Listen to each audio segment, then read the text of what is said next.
Hey guys, welcome to my YouTube channel GS garden. और आज मैं आपके लिए लाया हूँ ज्योग्राफी, जो हमारी सीरीज़ चल रही थी एनसीईआरटी की, उसका चैप्टर नंबर 10। क्लियर है? पहले हम 10 में कर लेते हैं। हम 9 चैप्टर पहले कर चुके हैं। जिन्होंने पिछले लेक्चर कंप्लीट नहीं है तो वो पिछले लेक्चर कंप्लीट कर लें। क्लियर है? तो ये हम आज 10वां चैप्टर करेंगे। अंडरस्टूड?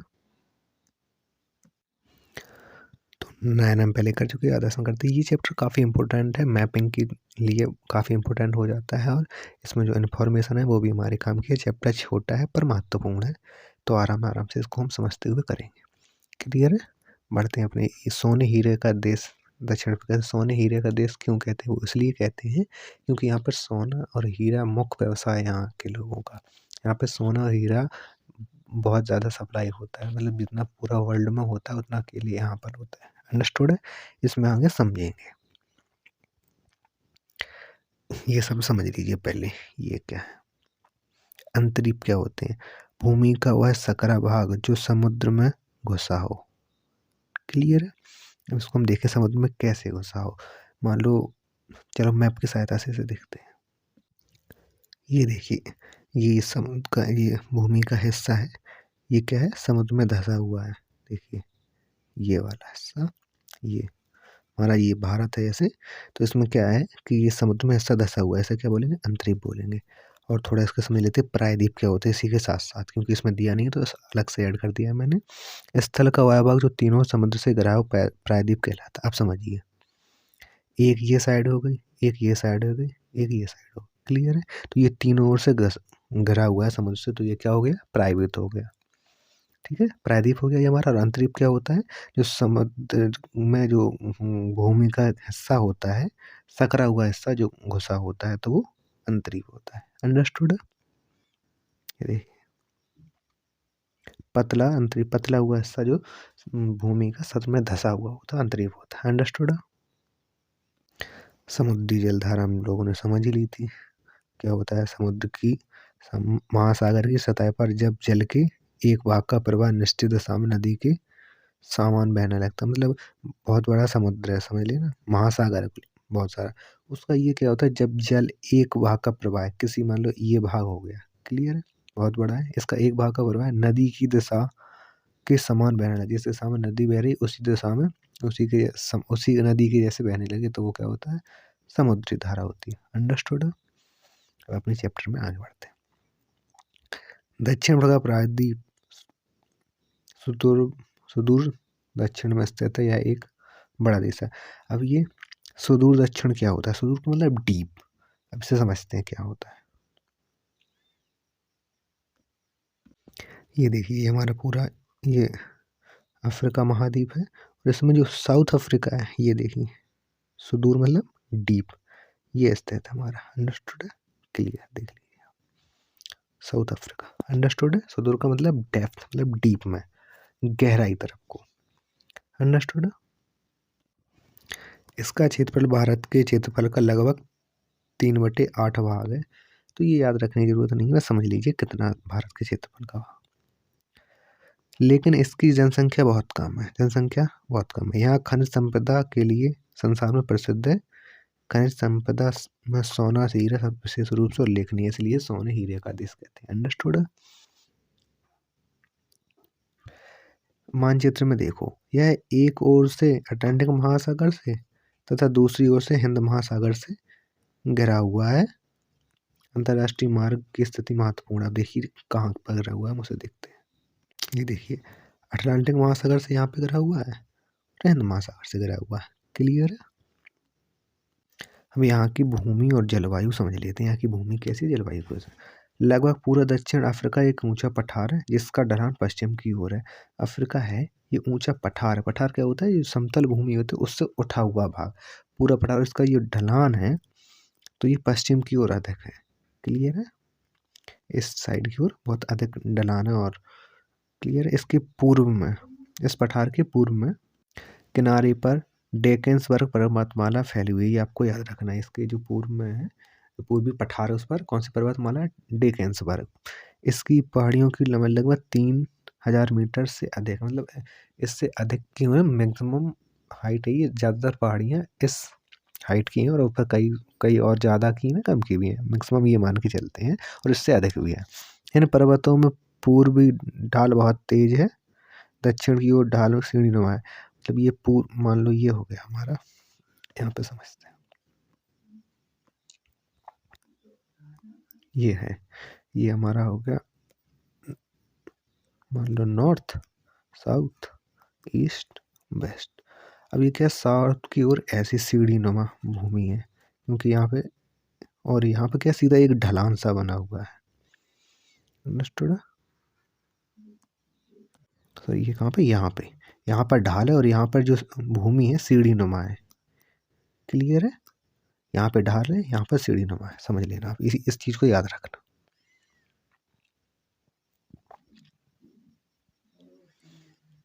पठारी प्रदेश घास से ढके रहते हैं, जो यहाँ के जितने पठारी प्रदेश होते हैं वो घास से ढके रहते हैं, इसे वेल्ड कहते हैं। ये आप याद रखना, जो घास से ढका हुआ क्षेत्र होता है क्या कहते हैं, वेल्ड कहते हैं। यह डच भाषा है, कौन सी भाषा, डच भाषा, जिसका अर्थ होता है घास का मैदान। अंडरस्टूड है? ये आप याद रखना। आगे बढ़ते हैं। अब दक्षिण अफ्रीका शीतोष्ण कटिबंध में स्थित है, इसकी जलवायु कई कारणों से मृदुल है। अब ये शीतोष्ण क्या होता है, हमने पृथ्वी की स्थिति समझी थी, यहाँ पे ऐसे था, यहाँ पे जो शीतोष्ण होगा, दक्षिण शीतोष्ण यहाँ पर होगा। क्लियर है? हमने उस दिन पिछली कक्षा में जिन्होंने कंप्लीट नहीं किया वो कर ले, वहाँ पे अच्छे से समझ में आएगा। ये यहाँ पर शीतोष्ण क्षेत्र होता है, यहाँ पर उत्तर शीतोष्ण होता है, यहाँ पे दक्षिण शीतोष्ण होता है। ठीक है, तो ये दक्षिण शीतोष्ण में है। क्लियर है?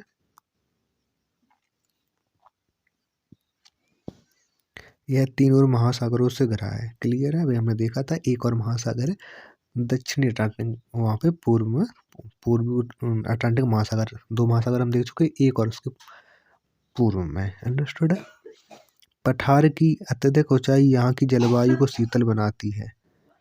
पश्चिम के साथ ही पश्चिम तट से ठंडी समुद्री जलधारा बहने के कारण यहाँ की जलवायु शीतल होती है, क्योंकि यह तीन साइड से समुद्र से घिरा है, तो ठंडी जलधारा तो बहेगी बहेगी, और जो एक तो पठार है, एक तो ऊंचाई पर वैसे ही है, तो यहाँ की जलवायु अधिकतर शीतल रहती है।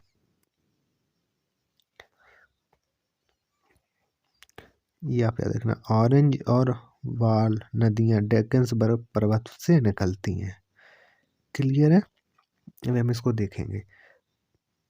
पश्चिम की ओर बहती हुई अटलांटिक महासागर में गिरती है लिम्पोपो नदी, ये आप याद रखना, ये भी याद रखने वाली फैक्ट है। लिम्पोपो नदी उत्तरी सीमा के साथ साथ दूर दूर तक बहती है, कुछ दूर तक बहती है। अब इसे देखते हैं। ये दिखा रही हमारी बाल नदी, और ये ऑरेंज नदी, ये ऐसी बहती हुई ऐसी ऐसी ये अटलांटिक महासागर में जाकर गिर जाती है। अंडरस्टूड? क्लियर है? ये यहाँ से बहती हुई ये यहाँ पे गिर जाएगी। क्लियर है? तटीय भागों को छोड़कर देश के शेष भागों में वर्षा अधिक नहीं होती। वर्षा की मात्रा दक्षिण से उत्तर की ओर तथा पूर्व से पश्चिम की ओर घटती रहती है। कैसे घटती है? दक्षिण से उत्तर की ओर, पूर्व से पश्चिम की ओर घटती रहती है। अब समझ लिए दक्षिण से उत्तर की ओर क्या होता है, जैसे मान लो ये होगा हमारा नॉर्थ, ये हो गया साउथ,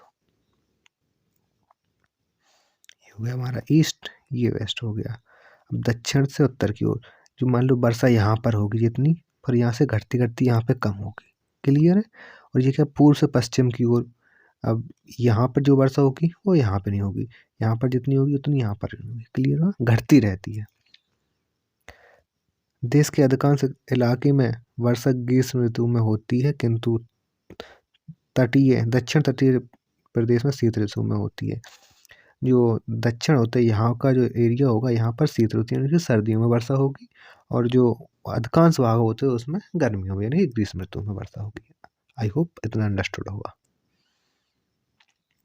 साधन और उनका उपयोग। क्लियर है? साधन क्या क्या, उनका उपयोग कैसे, जैसे मिट्टी और फसलें। देश के पश्चिमी भाग के एक बहुत बड़े हिस्से में पर्याप्त वर्षा नहीं होती है। जो यहाँ का भाग है पश्चिम का, बहुत बड़े भाग में वर्षा नहीं होती है, अतः एक सूखा प्रदेश है, अधिकतर यहाँ पर सूखा होती है, सूखा ही रहता है वर्ष भर। पूर्वी भाग में अच्छी वर्षा होती है, किंतु यहाँ भाग अधिकांश भूमि पहाड़ी होने के कारण कृषि योग्य नहीं है। यहाँ पे वर्षा होती भी है, लेकिन यहाँ पर पहाड़ियाँ हैं तो वो भी कृषि योग्य नहीं रही। सिर्फ भाग उत्तरी मध्य भाग है जो वेल्ड प्रदेश, इसे उपजाऊ भूमि बोलते हैं। वेल्ड इसे आप याद रखना, जिसमें उपजाऊ भूमि है उसे वेल्ड प्रदेश कहते हैं। वेल्ड प्रदेश तथा सामान्य वर्षा होती है, यहाँ पर वर्षा ना कम होती है ना ज़्यादा होती है, इतनी वर्षा होती है कि कृषि अपनी सुविधाजनक हो सकती है। इसलिए देश की कुल भूमि का 8वें हिस्से पर भी खेती की जाती है। यहाँ की मुख्य फसल मक्का है, यहाँ पे याद रखना। जो देश की टोटल भूमि है उसके 8वें हिस्से पर ही खेती होती है, क्योंकि वही वहाँ पे वर्षा भी समय से होती है और पहाड़ियाँ भी नहीं है, कृषि योग्य भूमि है, ठीक है। इसके अलावा गेहूँ भी होता है और अन्य फसलें भी होता है। मक्का यहाँ की मुख्य फसल है। क्लियर है, आप ये याद रखना। जो बेल्ट प्रदेश होता है वही उपजाऊ भूमि है। अब ऑप्शन में आपको दे देगा बेल्ट प्रदेश क्या है, अफ्रीका की उपजाऊ भूमि, अमेरिका की, ऐसे करके आप कुछ और ऑप्शन देगा, तो आपको ये याद रखना है।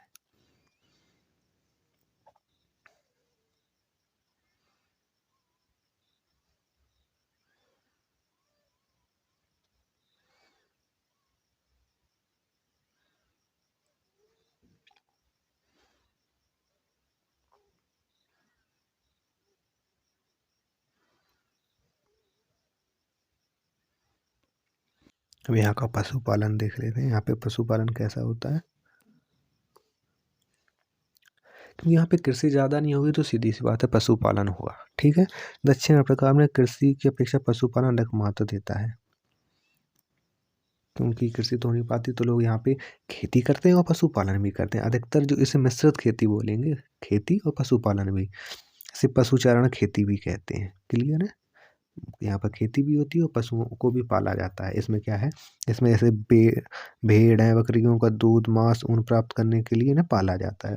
जो भेड़ होगी उससे दूध भी होगा और ऊन भी होगा। बकरियां हैं, उनकी खाल उतारने के लिए, और जो रजाई होती है वो भेड़ की ऊन के लिए। जैसे ये आप याद रखना, मेरिनो भेड़ की अच्छी, जो मेरिनो ऊन है, जो जो मेरिनो भेड़ की ऊन पाई जाती है वो यहीं पर पाई जाती है। ये पूरे विश्व में फेमस है, बहुत प्रसिद्ध है, इसका नाम ब्रांड चलता है इसका। तो आप इसे याद रखना, कौन सी है, मेरिनो भेड़। विश्व के निर्यातक देशों में ऑस्ट्रेलिया दूसरे स्थान पर है।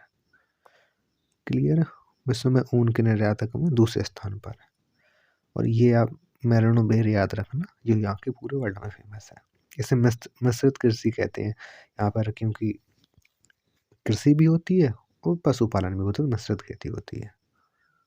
और जिस खेती पर पशु चराए जाते हैं उसे पशुचारण खेती कहते हैं। तो आप ये भी याद रखना। क्लियर है, यहाँ के खनिज उद्योग देख लेते हैं क्या क्या है। दक्षिण अफ्रीका विश्व में सबसे सोने अधिक हीरो का उत्पादक देश है, हमने चैप्टर में ही पढ़ा है। विश्व का लगभग आधा सोना अफ्रीका में निकलता है। कितना, आधा, जितना पूरा विश्व में निकलता है उतना आधा इसका अकेले निकाल लेता है। सोने की खान सोहान वर्ग के आसपास है। ये नहीं रखना है याद, कुछ खास फैक्ट नहीं है। स्वर्णयुक्त चट्टानों को बारूद के जो चट्टान है उसे बारूद से उसे पहले फोड़ा जाएगा, पर उसे धोया जाएगा, कूटा जाएगा, उसके बाद रासायनिक घोल डाल देते हैं इसे गलाकर। क्लियर, ऐस्क अलग हो जाता है। किरबले, ये याद रखना, किरबले हीरे सोने का केंद्र है अफ्रीका में। प्लेटिनम, मैग्नीज, तांबा, यूरेनियम मुख्य यहाँ के कुछ लोग महत्वपूर्ण व्यवसाय, ये हमको याद रखना। अफ्रीका प्रायद्वीप, अफ्रीका महाद्वीप के दक्षिण में अफ्रीकी उद्योग धंधों में सबसे अधिक खेती में कच्चे माल की वस्तुएं अपनाई हैं, कुछ काम का नहीं है। जैसे डिब्बे में बंद, ठीक है, फल संबंधित खाद्य पदार्थ, चीनी, सिगरेट, दूध, मांस, इनके यहाँ कपड़ा, यहाँ का उद्योग की वस्तुएं, यहाँ पर जो लोग ऐसा भी काम करते हैं। तो लोहा इस्पात उद्योग देश की प्रमुख उद्योग बन गया है। धातु उद्योग, रासायनिक उद्योग, ये सब उद्योग विकसित हो रहे हैं धीरे धीरे।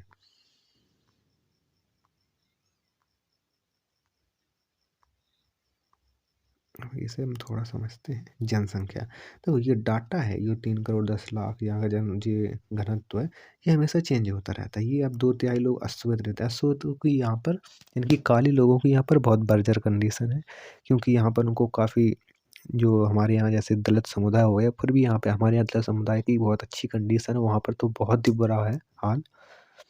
अब देखते हैं सिर्फ 5 में, ये क्या है, सिर्फ 5वें भाग पर श्वेत या गोरे लोग रहते हैं। कैसा कि मतलब जितना 2/3 लोग, आधे से ज़्यादा लोग काले हैं, और जो अश्वेत हैं जो केवल 5वें भाग पर ही रहते हैं। अंडरस्टूड है?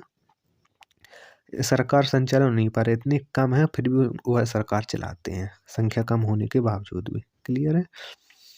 दूसरे लोगों के शासन में हाथ नहीं है वो, या यानी वो इलेक्शन फाइट ही नहीं कर सकते, सरकार के में आएंगे कैसे? गोरे और अश्वेत मिलकर नहीं रह सकते, गोरों के अनुसार। गोरे ये कहते हैं कि जो गोरे लोग हैं अफ्रीका में, वो ये कहते हैं गोरे और काले लोग मिलकर साथ नहीं रह सकते हैं। अश्वेत लोग केवल उन्हीं स्थानों पर जा सकते हैं जिनके निर्धारण के लिए एक निर्धारित टाइम है, निर्धारित जगह है, वो वहीं पर जा सकते हैं। जहाँ पर गोरे जाएंगे वहाँ पर काले लोग नहीं जाएंगे, उनको बैन है। वहाँ पर अगर जाते हैं तो उन्हें कड़ी से कड़ी सजा और जुर्माना भी मिलता है। हम जब क्लास 6 की पॉलिटी की एनसीईआरटी पढ़ेंगे तो उसमें एक रोजा पार्क्स नाम की महिला है, तो उसका जिक्र है इस बारे में। अश्वेती पर काफ़ी संघर्ष चले और फिर वो बाद में जीते भी, लेकिन एक ही वहाँ पे फिर भी यहाँ पर अभी वो कंडीशन बनी हुई है और लगातार वहाँ के लोग संघर्ष कर रहे हैं यहाँ से, इस चीज़ से छुटकारा पाने के लिए। वे केवल स्थानों पर भूमि मालिक हो सकते हैं, उनके लिए एक निर्धारित स्थान है, वे केवल उन्हीं स्थानों पर भूमि के मालिक हो सकते हैं, अन्यथा किसी भी अच्छी जगह पे या फिर कोई टूरिस्ट प्लेस हो वहाँ पे वो जा भी नहीं सकते हैं, ऐसी कंडीशंस होगा। अश्वेत को ऊंचे पदों पर काम करने का मौका नहीं दिया जाता, बताओ। जैसे यहाँ पे हम लोग तैयारी करते हैं आईएएस पीसीएस या कुछ भी, तो वहाँ पर उनको मौका भी नहीं दिया सकता, वो इलेक्शन फाइट ही नहीं कर सकते हैं, जीतने का तो कोई चांस ही नहीं है, और ऊंचे पदों पर वो काम ही नहीं कर। वे अधिकतर खानों में काम करते, जो सोने हीरे के खाने होते हैं उनमें काम करते हैं, उन्हें वेतन गोरों से कम दिया जाता है। मान लो कोई गोरा है, काला है, 2 लोग मजदूरी कर रहे हैं, तो गोरे को 10 रुपये मिलेंगे, तो इसे काले को 8 ही मिलेंगे। इस चीज़ की अभी कंडीशंस देखनी हो तो आप, एक मूवी है भारत, उसे देखनी। उसमें थोड़ा सलमान खान की उसमें दिया गया है कि कैसे वो फिर संघर्ष करते हैं कि गोरों को अच्छा खाना दिया जाता है, और जो अश्वेत लोग होते हैं उन्हें कम अच्छा खाना दिया जाता है। वैसे ही वहीं का टॉपिक है। क्लियर है? तो उसे आप देख लेना जब भी आप फुर्सत हो, संडे अंडे में। इस प्रकार राजनीतिक, आर्थिक, सामाजिक सभी क्षेत्रों में अश्वेत गोरों के बच्चों से अलगाव रखते हैं। क्लियर है? वो वहाँ से उनसे दूरी बनाए रखते हैं, मतलब अलग अलग है वो। जाति के आधार पर भेद करने की नीति को रंगभेद नीति कहते हैं, इसे अपार्थीड कहते हैं। अपार्थीड कहते हैं, ये आप याद रखना। क्लियर है? अपार्थीड किसे कहते हैं? रंगभेद की नीति। संसार के अन्य देश मानवाधिकार जैसी इनकी अवहेलना करते हैं, और जो संसार के जो विकसित देश हैं वो हमेशा प्रयास करते हैं कि इनको, ये इस चीज़ को मान जाएं, इसलिए लोग उनसे संबंध भी तोड़ रहे हैं, व्यापार बिजनेस बंद कर रहे हैं कि अगर तुम उनके साथ दुर्व्यवहार करोगे तो हम तुम्हारे साथ संबंध नहीं रखेंगे। काफ़ी लोगों ने उनसे संबंध तोड़ दिया है, और कुछ लोग अभी कर रहे हैं, उनसे भी आशा करते हैं कि आप लोग इनसे संबंध तोड़ दें, आप इंटरनेशनल रिलेशन रखना बंद कर दें, तभी ये लोग सुधरेंगे, वरना ये सुधरने वालों से नहीं है। तो लगातार संघर्ष चल रहा है वहाँ पे, यही सब बातें इसमें दिया है। जहाँ श्वेत अपने मूल अधिकारों के लिए संघर्ष कर रहे हैं, गांधी जी भी अफ्रीका गए थे, आपने सुना होगा। इस संघर्षों में हजारों लोगों बच्ची शामिल, मृत्यु हो गई है। भारत सहित अनेक देश अफ्रीका में अश्वेत निवासियों के समर्थन दे रहे हैं। क्लियर है? यहाँ पर जो आंदोलन होते रहते हैं, बच्चे बूढ़े सब मारे जाते हैं, जैसा कि हमारे आज़ादी के समय हुआ था। कई देशों ने दक्षिण अफ्रीका की सरकार के संबंध तोड़ लिया है, फिर भी कुछ ऐसे देश हैं दक्षिण अफ्रीका से अपना व्यापार संबंध बनाए रखे हुए हैं। वही बात है, इन देशों से आग्रह किया जा रहा है कि वे अपना संबंध दक्षिण अफ्रीका से तोड़ लें, जिससे दक्षिण अफ्रीका अप, अपनी अमानवीय नीतियों को छोड़ने पर मजबूर हो जाए। क्लियर? ऐसी नीति समाप्त होने पर दक्षिण अफ्रीका के सभी निवासी अश्वेत, गोरे और अन्य यहाँ की समृद्धि में बराबर हकदार होंगे। अभी बराबर हकदार नहीं है। इसमें जोहान्सबर्ग दक्षिण अफ्रीका का सबसे बड़ा नगर है तथा यह औद्योगिक केंद्र है। क्लियर है? प्रिटोरिया नगर राजधानी है यहाँ की, पर वैधानिक राजधानी केप टाउन है। अब से देखते हैं। ये रहा जोहान्सबर्ग, ये सबसे बड़ा यहाँ का नगर है। और यहाँ की प्रिटोरिया है, जो प्रिटोरिया यहाँ की जो राजधानी है। क्लियर है, ये याद रखना ये। और जो यहाँ पर नाम की राजधानी, असली राजधानी तो वहाँ पर ये ड्रेकन्सबर्ग की। क्लियर है, पहाड़ियाँ हैं, ये भी आप याद रख लेना। और कुछ खास इसमें है नहीं। तो सारे जो राजधानी है कैपाटाउन में है, क्योंकि यहाँ की सरकार के सभी अंग स्थित हैं। सभी अंग मतलब लोकसभा, राज्यसभा जो भी होती है, कार्यपालिका, विधायिका, न्यायपालिका, सब यहीं पर है। इसलिए यहाँ की जो कार्यकाली एक प्रकार से राजधानी कह सकते हैं, वो यहाँ पे है। यह सबसे बड़ा बंदरगाह भी है। क्लियर है। पोर्ट एलिजाबेथ देश का दो अनुभव, डरबन और पोर्ट एलिजाबेथ। ठीक है, ये रहा पोर्ट एलिजाबेथ। अंडरस्टूड। ये भी याद रख लेना आप, केप टाउन, आंतरिक। क्लियर है। और ये रहा हमारा डरबन, ये यहाँ के दो प्रमुख बंदरगाह हैं। आप ये केप टाउन है जो आसियान अंतर्द्वीप है, इसको भी देख लेना। क्लियर है। देश में काफ़ी रेल मार्ग बनाए गए हैं। बस इसी के साथ हमारा चैप्टर फिनिश होता है। यातायात में देश खनिज संपदा और विकास संभव हो सके। पशु चारण खेती हमको पता ही है क्या होती है। दूध, मांस और ऊन की खाद प्राप्त करने के लिए चारागाहों में पशुओं को पालना। जो खेती होती है, जैसे उसमें चारागाह होते हैं जहाँ पर घास के मैदान होते हैं, वहाँ पर खेती भी हो जाती है और वहाँ पर पशुओं को भी पाल लेते हैं। तो क्या होता है, पशु चारण खेती, इस पशुओं को चराने के लिए घास उगाई जाती है। क्लियर है। मिश्रित खेती, जहाँ पर पशु भी हो और खेती भी हो, एक ही फार्म में खेती के साथ साथ पशुओं का पालन, मिश्रित खेती होती है। रंग भेद नीति हम देख ही चुके हैं, जाति के आधार पर लोगों के साथ भेदभाव की नीति। क्लियर है। और इसी के साथ हमारे चैप्टर खत्म होता है। हम करेंगे कल चैप्टर नंबर 11। तो आप पीछे का भी कवर करते चलना। और यहाँ पर देखते हैं इसके क्वेश्चन भी क्या है।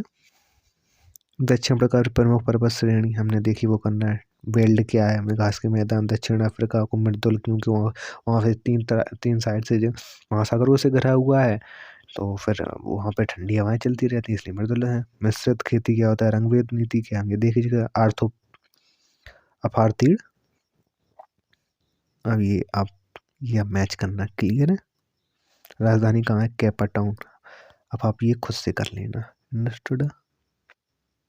जोहान्सबर्ग से शायद ये वो है सबसे बड़ा बंदरगाह। यार ये राजधानी हो प्रिटोरिया होगी। अंडरस्टूड। तो आप ये मैच कर लेना।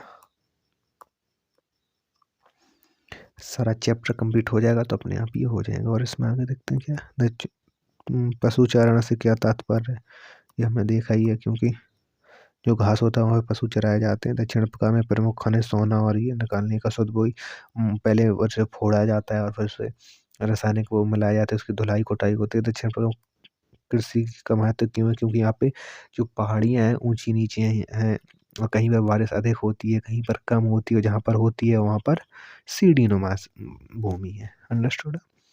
तो अब हम लोग मिलेंगे अपने न्यू चैप्टर 11 में। क्लियर है। आप पीछे का भी कवर करते चलना। Okay, thank you so much.